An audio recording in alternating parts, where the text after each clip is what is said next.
Bon, les sujets, ça avance. Eh bien écoute, moi je pense au QTE. Et t'as des sujets pas pourris en stock? Ok. Et du coup, t'as d'autres idées?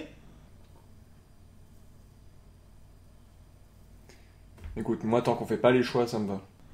Tout sauf les choix. Ok.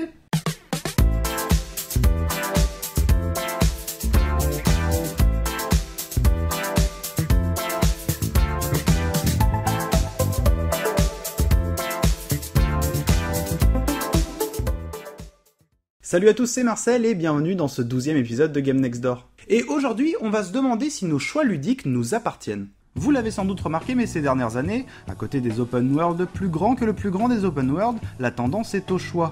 On aurait même vu le dernier Uncharted proposer des choix dans les dialogues et dans les chemins à prendre malgré le dirigisme qui a fait le succès de la série. Il faut dire que le choix a toujours été un excellent argument de vente. On se souviendra bien sûr que la saga Fable, créée par Peter Molyneux la légende, se vendait sur la possibilité de pouvoir choisir si tu allais devenir un gentil tout mignon tout blond ou un méchant tout costaud tout cornu, dans un manichéisme présent jusque sur la jaquette du jeu. Ce système de choix entre le bien et le mal sera repris de bien nombreuses fois comme une feature différenciante. On pensera à Jak 3 ou la série Infamous de Sucker Punch, elle aussi caractérisée par ses choix manichéens bien différenciés par la couleur bleu et rouge, nous renvoyant aux fameuses pilules de la saga Matrix. Bleu ou rouge, gentil ou méchant, sinon c'est un peu trop compliqué. Mais bon, le bien et le mal quand t'as dépassé 12 ans, ça reste un peu simpliste, voire chiant. Et c'est du côté des RPG occidentaux que cette notion de choix moral s'est développée. La caractérisation des personnages hérités des jeux de rôle papier offre la possibilité de confronter le joueur à des choix incrémentés dans la narration du jeu. Ces choix paraissent moins manichéens, mais sont intégrés non seulement au système de jeu, mais aussi dans l'univers de celui-ci. Et là, normalement, c'est le moment où on parle de Mass Effect. C'est le moment où je devrais vous dire que tous vos choix dans les dialogues, dans vos actions et vos relations avec les autres personnages définiront votre personnalité, le tout ayant un impact certain sur l'avenir de la galaxie du jeu de BioWare. Mais en fait, j'en sais rien parce que j'y ai jamais joué. T'as jamais joué à Mass Effect? Parce que tu as déjà joué, toi ? Mais moi, je suis pas un vrai gamer. D'ailleurs, ces choix narratifs sont tellement plébiscités par les joueurs que dans certains cas, ils prendront le pas sur le jeu. On ne vous refera pas le décortiquage des jeux Telltale, Life is Strange et consorts, mais si on parlait de jeux de rôle papier, ici l'inspiration semble plutôt se rapprocher du livre dont vous êtes le héros. Un film ou une série dont vous êtes le héros. Mais le problème est que tous ces choix dont on vient de parler nous sont toujours présentés comme tels. C'est-à-dire qu'à chacun de ces choix, il est expressément montré au joueur qu'il fait un choix à un instant T. Celui-ci n'est d'ailleurs fait que parmi un nombre limité d'options. En tant que joueur, nous sommes donc parfaitement conscients que nous sommes face à un pseudo-dilemme, en témoignent les fameux Jean-Michel n'oubliera pas ceci, ou Cindy se souviendra de cela. Avec le petit logo de la sauvegarde pour bien te faire comprendre qu'attention, il y aura des conséquences. Ainsi, ces dilemmes ont souvent un impact narratif parce qu'ils ne sont faits que pendant des phases narratives. Et on peut donc tout à fait séparer ces dernières des phases de jeu qui, elles, n'ont pas d'impact. Alors que bon, je suis pas expert en jeux vidéo, mais il me semble bien que c'est pendant le jeu qu'on fait le plus de choix.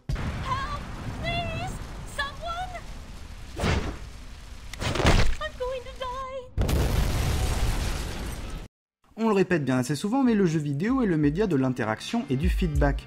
Ces interactions, même les plus infimes, sont autant de micro-choix que le joueur fera au fur et à mesure de son expérience de jeu. Dans Donkey Kong Country, par exemple, on peut décider de tuer un ennemi en lui sautant dessus, en lui jetant un tonneau, ou tout simplement de ne pas le tuer et continuer son chemin. On peut passer au-dessus et en dessous de certains passages, etc. Et ces micro-choix peuvent également avoir un impact sur l'intrigue. Dans Dishonored, par exemple, votre approche des situations scellera le destin de la cité de Dunwall, funeste ou glorieux selon votre appétit pour le sang ou votre amour des rongeurs. C'est donc par l'ensemble de ces micro-choix qu'une expérience de jeu va se définir. C'est en apprenant et en explorant les mécaniques d'un jeu que le joueur pourra modeler son expérience et donc la rendre unique. Parce que ces choix qui nous sont offerts sont la façade du game design. Ah ok, la façade du game design. Tu pars pas un peu loin là?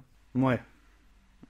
Bon, attends, on va prendre les choses dans l'autre sens. Le game design est au jeu vidéo ce que la réalisation est au cinéma. Il englobe les mécaniques de jeu, qui en sont les règles, et le level design, c'est-à-dire l'architecture du monde dans lequel le joueur évolue. Ah, c'est bien d'expliquer ça au deuxième épisode. Bah écoute, à ce qui paraît, il faut vulgariser maintenant. En tant que concept, le game design a un sens. Il traduit la volonté du ou des créateurs du jeu de transmettre et de faire vivre telle ou telle émotion aux joueurs. Et si on parle du jeu comme un médium, c'est bien pour cette raison, parce qu'il est l'objet qui permet une transmission. Médium du latin medius, qui veut dire au milieu. Mais ça, on s'en fout. Je vulgarise. Par exemple, Miyazaki, créatif derrière la série des Souls, parle d'espoir. Conceptualisant un jeu qui se déroule dans un monde hostile mais où le joueur a toutes les clés pour y survivre, il a donné du sens à son game design et transmet une émotion, une vision à travers un ensemble de règles et d'environnements. Et c'est donc dans le cadre de ces règles et de ces environnements que le joueur va faire ses choix. L'expérience de jeu pourrait être schématisée ainsi. Le game designer pense le cadre de l'expérience par des environnements et des règles, et le joueur y effectue un certain nombre de choix sur l'éventail des possibles dessinés par le game design. Et que ce cadre soit très grand ou très réduit, l'idée reste la même. Si on s'amuse à prendre Minecraft, le jeu de Notch offre une quantité de possibilités qui paraît, aux yeux du joueur, infinie. Pourtant, le soft a tout de même ses règles et l'expérience de Minecraft peut toujours être cadrée, même si tous les joueurs n'exploreront pas l'ensemble de ce cadre. Bon, il y a des mecs qui créent des instruments de musique dans Minecraft. C'est peut-être eux les vrais gamers. À part dans des cas très particuliers, nous avons toujours été confrontés à des choix dans nos expériences de jeu. Alors bien sûr, il y a des jeux où le choix est au centre même du propos. On pense bien sûr ici à Undertale ou The Stanley Parable. Ces jeux-là mettent en exergue ce qu'est la conception du choix dans le jeu vidéo, donc dans un délire assez méta. Ils nous mettent face aux conséquences de nos choix ludiques, de nos actions en tant que joueurs. C'est d'ailleurs par ce biais qu'ils nous démontrent notre implication dans l'univers du jeu. Et cette implication, cet impact que le joueur a sur le monde virtuel semble être pour certains le sens même du jeu vidéo. Qu'un univers virtuel avec lequel on puisse interagir, répondre et se modèle en fonction de mes actions de joueur paraît en effet être ce vers quoi notre médium a toujours voulu tendre. Or vous le savez, l'expérience de jeu c'est une interaction, un truc qui va dans les deux sens. Et si jusqu'ici nous nous sommes intéressés aux impacts qu'a le joueur sur le jeu via ses choix, je crois qu'il faut aussi s'intéresser au chemin inverse. Quel est l'impact du jeu sur le joueur, non seulement par les choix qu'il nous propose, mais aussi et surtout par les choix qu'il ne nous propose pas. Tu vois, le monde se divise en deux catégories. Ceux qui ont un pistolet chargé et ceux qui creusent. Toi, tu creuses. Tout jeu vidéo a un propos. Si parfois ce propos est principalement ludique, comme peuvent le faire les jeux de Nintendo, et c'est ma foi tout à fait valable comme proposition, il n'en reste pas moins qu'une immense partie du jeu vidéo moderne véhicule des messages, émotions, idées, etc. Le tout grâce au game design, ok. On l'a déjà dit dans nos précédentes vidéos, mais le game design c'est l'art de la manipulation par l'apprentissage. Chaque jeu par ses mécaniques et son équilibrage nous manipule à faire tel ou tel choix dans telle ou telle situation. Typiquement dans Dark Souls, j'aurais vite fait de comprendre que mes dernières ressources d'endurance mériteront d'être préservées pour faire une éventuelle esquive au lieu de mettre un coup en plus. Parce que sinon, y a moyen que je me prenne une taloche gratuite dans le nez. Alors que t'as qu'à get good.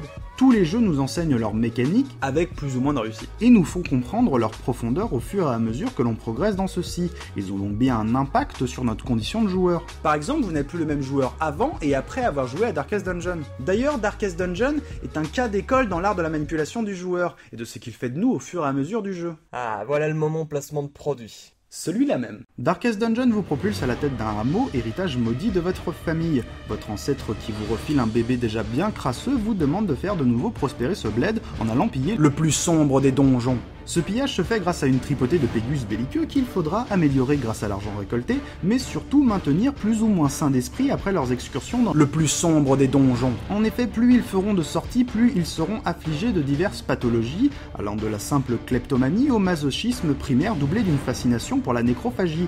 Ces afflictions les rendront de moins en moins performants durant vos excursions si vous ne consentez pas à prendre soin d'eux, moyennant quelques pelletées de pièces d'or. Dans le jeu, tout coûte de l'argent. Partir en mission coûte de l'argent, améliorer vos armes et vos armures coûte de l'argent, soigner vos folies coûte de l'argent, même prier pour s'apaiser coûte de l'argent.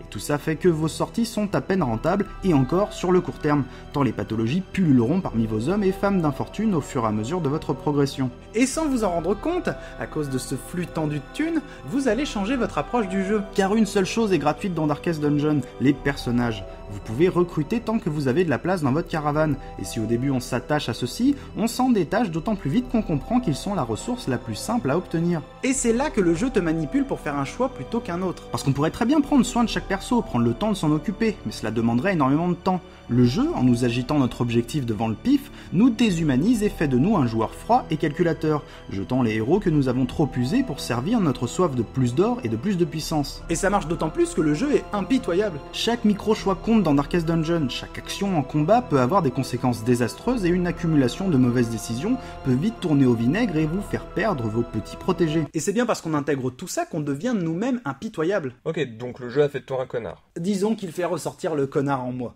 Mais ce qui est intéressant surtout, c'est qu'il ne te le dit pas. Il n'y a aucun moment où le jeu te renvoie tes actions dans la gueule. Au contraire, il fait tout pour les légitimer. C'est donc bien hors du jeu qu'on se rend compte de ce que celui-ci a fait de nous en tant que joueurs. Parce que oui, dans le vrai monde de la vérité véritable, j'ai pas vraiment changé.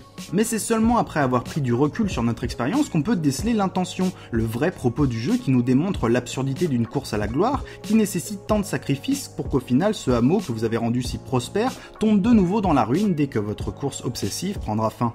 Ainsi, on comprend le propos du jeu en questionnant notre rapport à celui-ci. On mentionnera aussi Big Pharma, jeu de gestion qui vous met à la tête d'un fabricant de médicaments. En amont, il faudra déterminer quels remèdes vous allez fabriquer. Viendra ensuite le moment d'optimiser votre chaîne de production et vous voilà prêt à guérir le monde. Mais en fait, pas vraiment. Soumis à un objectif de rentabilité, le joueur devra aller de compromis en compromis et produira des médicaments, aux effets secondaires certes, mais surtout rentables. Le médicament parfait existe, mais vous allez perdre la course au profit face à vos concurrents. Et puis bon, si on peut se faire un peu de bif en traitant les effets secondaires qu'on cause, c'est pas plus mal. Et ça marche parce que le jeu ne vous fait pas la morale. Après tout, vous avez fait votre choix. Enfin, c'est ce que vous croyez. Tous les jeux vidéo sont des systèmes constitués d'un cadre qui délimite les possibilités, et c'est parmi ces possibilités que le joueur opère ses choix.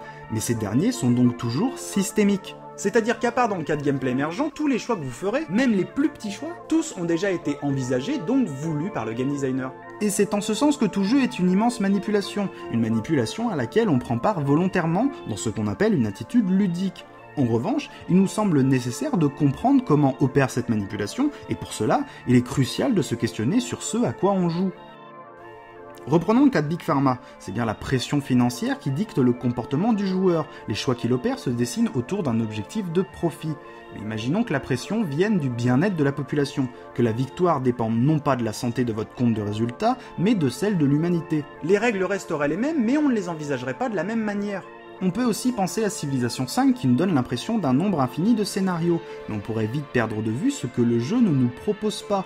Il n'est pas possible d'unir les nations pour éradiquer la famine ou les maladies par exemple. Et essayer de décortiquer notre rapport à un monde virtuel, c'est peut-être aussi essayer de décortiquer notre rapport au monde réel. La société dans laquelle nous évoluons tous est aussi un système. Alors bien sûr, celui-ci est bien plus complexe que n'importe quel jeu ne le sera jamais. Pour autant, il est aussi bien régi par un ensemble de règles, plus ou moins tacites, qui déterminent nos comportements. Prenons un exemple parmi tant d'autres, la croissance. La croissance est ce qu'on nous agite toujours devant le nez comme finalité de notre système. Et de ce fait, c'est cet objectif de croissance qui dicte nos comportements et nos choix en faisant d'une option un principe immuable. Ce principe dessine alors le cadre exactement comme le fait le game design. Et il ne tient qu'à nous de se demander si ce cadre n'est pas qu'un cadre. Notre vie en société est modelée par de nombreuses influences comme la famille, les amis, l'école, l'entreprise, la culture, le langage, etc. Autant de forces qu'il nous faut d'abord reconnaître pour ensuite comprendre comment elles s'exercent sur nous et nos choix. Et peut-être que les jeux vidéo, dans leur façon de nous impliquer et de nous manipuler, peuvent nous renvoyer à ces questionnements. Interroger notre rapport aux règles serait une manière de prendre du recul sur nous-mêmes et sur ce qui fait ce que nous sommes, que cela soit en jeu ou hors jeu. Cet épisode est maintenant terminé, je vous remercie grandement pour votre temps, on attend vos retours dans les commentaires comme d'habitude, et je vous invite surtout à partager la vidéo. C'est, je le crois, la meilleure façon de valoriser ce qu'on fait. Quant à moi, je vous dis à bientôt, et cœur sur vos manettes.